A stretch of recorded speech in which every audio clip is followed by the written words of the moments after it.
Right now, millions of Americans are doing everything they were told to do. They wake up early. They go to work. They work overtime. They sacrifice weekends. They try to save a little money. And yet, every single month, it feels like they are falling further behind. The bills keep getting higher. The savings account barely grows. Credit card balances refuse to go down. And deep inside, a quiet fear keeps growing. If I'm doing everything right, why am I still struggling? This isn't laziness. This isn't a lack of effort. This is something much bigger. For the first time in modern history, hard work alone is no longer enough in America. And most people don't realize it until they're already trapped. Inflation has quietly changed the rules of the game. What used to be normal expenses are now financial pressure points. Rent has exploded in most cities. Groceries cost significantly more than they did just a few years ago. Insurance, healthcare, transportation, everything keeps moving up except paychecks.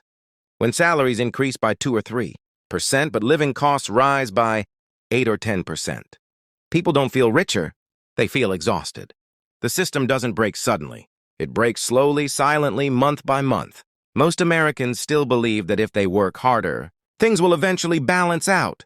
But the math doesn't support that belief anymore. Even households making what used to be considered good money are living paycheck to paycheck, not because they're reckless spenders, but because the financial environment around them has fundamentally shifted. Credit cards have become the bridge between income and survival. When prices rise faster than wages, debt fills the gap. At first, it feels temporary. I'll pay it off next month. Then next month comes, and something else goes wrong. An unexpected bill, a car repair, a medical expense. Slowly, minimum payments replace progress. Interest starts doing the damage quietly, every single day. This is how hardworking people get stuck. And here's the uncomfortable truth that almost no one says out loud. The system benefits when people stay busy, stressed, and financially dependent. When you're constantly worried about bills, you don't have time to question why the rules keep changing. You just try to survive. Previous generations had a very different experience. One income could support a family. Homes were affordable relative to wages. Saving money actually worked because inflation was lower. Today, that reality no longer exists. But the advice hasn't changed. People are still told to budget better and cut back, even though many have already cut everything they can. You can't budget your way out of a system-level problem. Another major shift most people underestimate is how assets have pulled away from income. Housing, stocks, and investments have grown far faster than wages. Those who already owned assets benefited. Those who didn't were left chasing a moving target. The gap widened quietly year after year. This is why working harder often feels pointless now. Effort without leverage doesn't create progress anymore. It just creates burnout. Meanwhile, financial education has not kept up with reality. Schools still teach outdated models. Many adults still believe that saving cash alone is playing it safe, even though inflation quietly erodes its value every year. The rules changed, but no one sent a memo. And here's where the frustration becomes dangerous. When people work hard and still fall behind, they start blaming themselves. They feel shame. They feel like failures, but this isn't a personal failure. It's a structural shift. The American economy didn't collapse. It evolved, and those who didn't adapt are paying the price. This is why so many people feel like they're running on a treadmill that keeps speeding up. No matter how fast they run, they don't move forward. They just get tired. But understanding this is the first step toward escaping it. The people who are doing better financially today aren't necessarily working harder. They're working differently. They understand how money flows in the modern system. They focus on positioning, not just effort. They don't rely on a single income stream. They don't ignore inflation. They don't fight the system. They learn how to move within it. Most Americans were never taught this. Not because it's secret, but because it's inconvenient. A financially independent population is harder to control. A stressed population is easier to manage. That may sound uncomfortable, but history supports it. The gap between those who understand finance and those who don't is growing faster than ever. And the longer someone waits to adapt, the harder it becomes. This isn't about becoming rich overnight. It's about stopping the silent damage. If nothing changes, the next 10 years will be even more challenging than the last. Automation, AI, and global competition will put pressure on wages. Debt will become more expensive. Living costs will continue rising. And the same advice that failed before will keep being repeated. But here's the important part. This story doesn't end here. There is a way forward, not through hustle culture nonsense, not through unrealistic promises, but through understanding how money actually works now, not how it worked decades ago. In the next part, we're going to break down the exact mechanisms that keep hard-working Americans stuck financially, and why traditional advice keeps failing them. Once you see it clearly, you can't unsee it. And that awareness alone can change everything. At some point, most Americans realize something feels off. They're earning money, yet freedom feels further away than ever. This is usually the moment when debt quietly takes over the conversation. Not dramatic debt, not reckless spending, but normal, everyday debt that slowly becomes permanent. Credit cards were never meant to be long-term income, but that's exactly how they're being used today. Groceries go on credit. Gas goes on credit. Medical bills, school expenses, even basic emergencies get pushed onto plastic. It doesn't feel dangerous at first because the system is designed to feel helpful. Swipe now, worry later. But later always arrives with interest. What most people don't realize is that debt today behaves very differently than it did decades ago. Interest rates are higher. Compounding is faster, and wages don't grow quickly enough to outrun it. This creates a situation where people are constantly paying, but never actually escaping. Minimum payments give the illusion of control, but they're engineered to keep balances alive as long as possible. A person can pay for years and still owe most of the original amount. That's not an accident. That's the business model. Student loans are another layer of this trap. For years, Americans were told education was the guaranteed path to stability. Borrow now, earn more later. But the reality turned out very differently. Degrees became more expensive. Job markets became more competitive. And many graduates entered the workforce already behind, not ahead. They didn't start adulthood building wealth. They started servicing debt. Auto loans followed the same pattern. Cars became more expensive. Loan terms got longer. Monthly payments looked manageable, but total costs quietly exploded. People now finance depreciating assets for 5, 6, even 7 years, locking themselves into obligations that limit future flexibility. All of this adds pressure. But the most dangerous effect of debt isn't financial, it's psychological.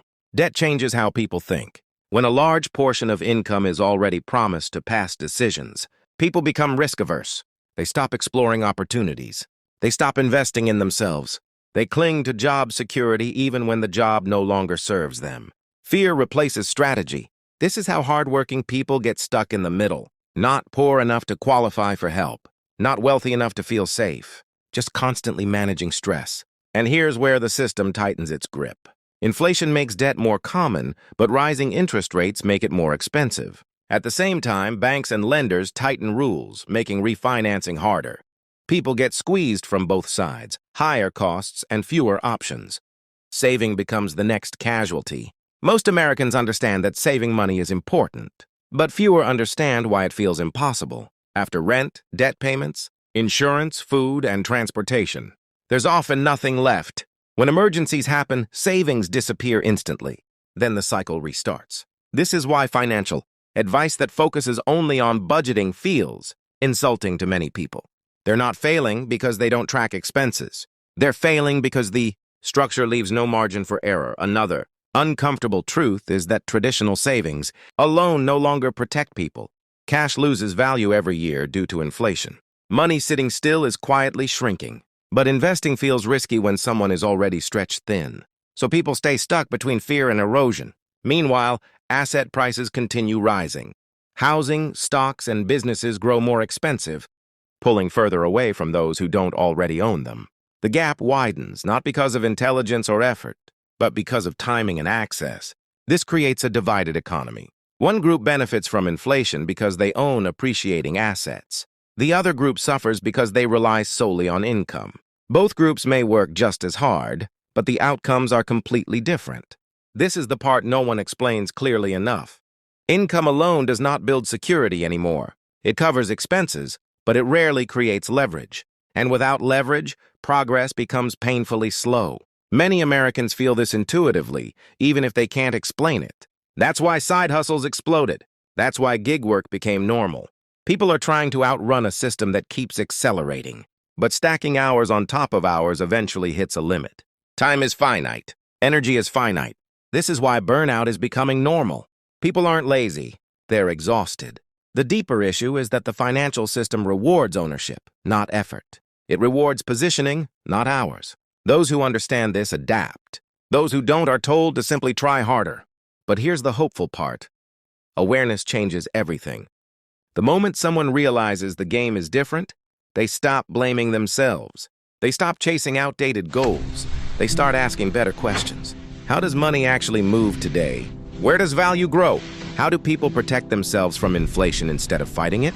The people who improve their financial situation don't magically escape overnight. They make gradual shifts. They reduce bad debt. They increase optionality. They focus on skills, assets, and income streams that scale beyond time. They stop measuring success only by salary and start measuring it by control. This is not about rejecting hard work. Hard work still matters, but it must be applied in the right direction. Otherwise, it just fuels the machine that keeps people busy and stuck. The truth is, the American financial system isn't broken. It's just no longer designed for passive participation. It rewards those who understand how it works and punishes those who don't. That may sound harsh, but it's also empowering. Because once you understand the mechanics, you're no longer trapped by confusion. You can make intentional decisions instead of reactive ones. You can stop playing defense and start playing strategy. In the final part of this series, we're going to talk about exactly what financially smart Americans are doing differently. Not influencers, not hype merchants. Real practical shifts that help people regain control in a changing system. This is where the story turns from frustration to direction. At some point, people reach a breaking moment. Not loud, not dramatic, just quiet realization. The realization that continuing the same way will only lead to more stress, more debt, and less control. This is usually where two paths appear. One leads deeper into frustration. The other leads toward adaptation. The Americans who are doing better financially today didn't escape because they were lucky. They escaped because they adjusted their mindset before the system forced them to. They stopped asking, "How can I earn more?" and started asking, "How does money actually work now?" That question changes everything. The first shift is understanding that income is no longer the finish line. It's the starting point. A paycheck is not freedom. It's fuel. What matters is where that fuel goes. People who stay stuck let income disappear into expenses and interest. People who move forward redirect income toward leverage. This doesn't mean extreme risk or unrealistic dreams. It means intentional positioning. Financially aware, Americans focus on reducing bad debt before chasing lifestyle upgrades. They understand that interest working against them is more powerful than motivation working for them. Clearing high-interest debt doesn't just improve numbers on paper. It improves mental clarity. It creates breathing room. And breathing room changes behavior. Once pressure is reduced, focus expands. The next shift is understanding inflation instead of fearing it. Inflation punishes idle money but rewards ownership. This is why smart individuals stop treating cash as a long-term strategy. Cash becomes a tool for liquidity, not growth. Excess money is gradually redirected into assets that historically move with or ahead of inflation. This doesn't require perfect timing.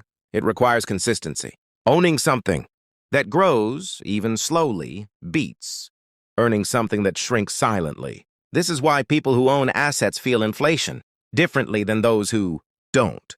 One group gets squeezed. The other adapts. Another key difference is how financially smart people view time. They stop trading hours for dollars as their only strategy. Time-based income has a ceiling. Once that ceiling is reached, stress increases but progress doesn't. So instead, they look for ways to detach income from time. That might mean building scalable skills. It might mean digital income. It might mean ownership stakes instead of wages. The form varies, but the principle is the same. Effort once, benefit many times. This is not about quitting jobs overnight. It's about gradually shifting dependence. Smart Americans also invest in financial literacy the same way others invest in entertainment. They understand that knowing how money works is not optional anymore. It's a survival skill. They read, they listen, they observe patterns, not because they want to be experts, but because ignorance has become expensive. Another quiet habit separates those who move ahead from those who stay stuck. Emotional discipline. Financial decisions driven by fear or excitement almost always backfire. People who do better learn to pause. They learn to think long-term in a system designed to distract short-term. They don't panic during market noise. They don't chase trends blindly. They don't confuse movement with progress. Instead of asking, what's popular right now? They ask, what still works 10 years from now? This long-term thinking is rare, which is exactly why it's powerful. They also diversify risk, not by spreading themselves thin, but by avoiding single points of failure. One job, one income, one skill, one strategy. That level of dependence is fragile in a rapidly changing economy. Resilience comes from options. Options create control, and control is the real definition of wealth. The biggest shift of all is psychological. Financially adaptive people stop seeing the system as something to fight emotionally. They see it as something to understand strategically. Complaining feels good temporarily, but understanding creates results. This doesn't mean the system is fair. It means reality doesn't wait for fairness. The American financial system will continue evolving. Automation will replace roles. AI will reshape industries. Debt will become more expensive. Assets will continue separating from wages. None of this is speculation. It's already happening. The question is not whether these changes are coming. The question is, who is prepared? Those who adapt early gain flexibility. Those who wait are forced to react under pressure. This is why awareness matters more than motivation. Motivation fades. Awareness compounds. Most people don't fail financially because they're incapable. They fail because they follow outdated rules in a new game. Once they update the rules in their mind, their actions change naturally. This is not about becoming rich. It's about becoming resilient. It's about reducing vulnerability. It's about creating a future where effort actually translates into progress. The most powerful realization is this: the system doesn't reward those who work the hardest. It rewards those who understand how value flows. Once that clicks, frustration turns into curiosity. Curiosity turns into learning. Learning turns into better decisions. And better decisions, repeated consistently, change outcomes. That's how people quietly pull ahead.